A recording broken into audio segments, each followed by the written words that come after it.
I'll give you this one when we come to it. The first casualty of war is the truth. But the attack on the truth by war begins long before war starts and continues long after a war ends.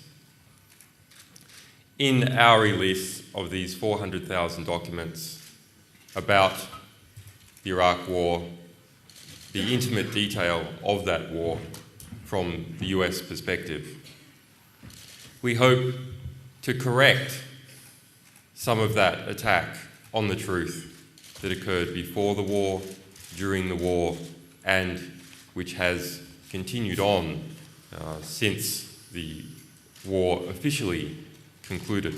Take on papers, and we'll hear from him shortly. I would request, though, during the questions. Most surprisingly of all, we have found a huge number of names of victims meticulously recorded in these logs. It's unclear to us why the US Army wanted to go to such lengths in its recording, but it is of huge public importance and interest that it did. Names are the gold dust of casualty recording enterprise, and the only certain route to a full and final death toll that will satisfy all parties, including bereaved families. Important judicial review cases to be brought in his area of expertise, and in March 2010, he led the team to success in the European Court of Human Rights. We are confident now that the documents in the highly redacted form contain no information that could be harmful to individuals. Having said that, I would like to add that every system can contain flaws, but the likelihood of any flaw in our approach is surely minimal. The Pentagon spokesman said last night that the names of 300 Iraqis have been released as part of the Iraq war logs, and their lives could now be in danger. Are you worried that the careful vetting that you outlined this morning maybe wasn't careful enough and people's lives have been put at risk? No, I'm worried that the press chooses to credibly report statements like that from the Pentagon. In fact, the Pentagon would not have been able to review our material in those few hours. It is simply logistically impossible. Pleased to answer any and all questions concerning the release of the documents, the analysis of the data, and conclusions and the work that's been done. But I think I'd like, if I may, just to open the... Most wars that are started by democracies involve lying.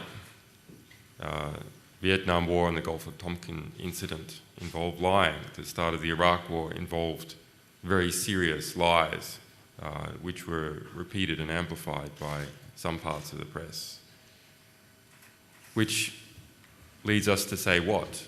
Not that isn't the world terrible because there's a lot of lying by officials, but rather it leads us to a great hope that democracies don't start wars unless there's lies. So if there's enough truth early on enough, then perhaps we won't see these kind of wars. Over there, in white shirt. I was on Afghanistan this summer. To whom are you directing the question?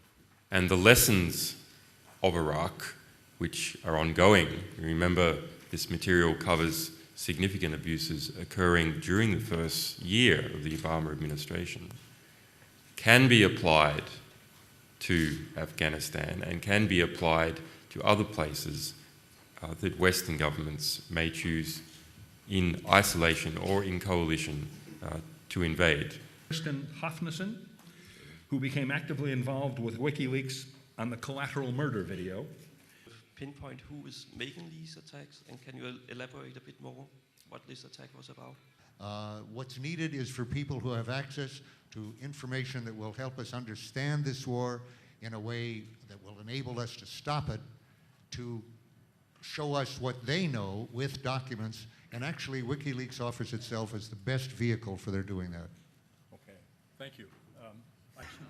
As time goes by and we work through this material manually, we will be able to decrease the levels of redaction. But in this report, not too bad. It's mainly the names and some specific locations.